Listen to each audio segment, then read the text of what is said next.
Channel one more mini vlog. Amla దొరికాయి. 1 LB వచ్చేసి $8కి ఇచ్చారు. నేను ఆమ్లా ఇన్స్టంట్ జ్యూస్ రెసిపీ చూపిస్తున్నాను ఈరోజు.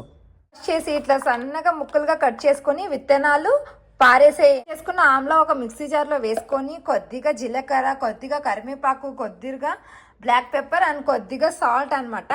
మిక్సీ జార్లో జీలకర్ర, కరివేపాకు, బ్లాక్ పెప్పర్, ఉప్పు వేసి కొద్దిగా వాటర్ వేస్తున్నాను. మంచిగా మెత్తగా నైస్గా గ్రైండ్ చేసుకొని పెట్టుకోవాలి. గ్రైండ్ చేసిన దానికి ఇలా వడగట్టుకోవాలి. వాటర్ అన్న తీసి ఇలా వడగట్టి ఇంత జ్యూస్ తీసేసాను, చూసారు కదా. ఇప్పుడు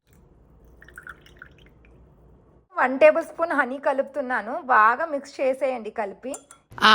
ఆమ్లాలో విటమిన్ సి బాగుంటుందన్నమాట. డయాబెటిక్స్ వాళ్ళకి, క్యాన్సర్ వాళ్ళకి, డైజెషన్ వాళ్ళకి, ఇమ్యూనిటీకి చాలా మంచిది amla instant. I hope you like this recipe. Thanks for watching. నేనైతే నా జ్యూస్ని ఎంజాయ్ చేస్తున్నాను. See you in my next.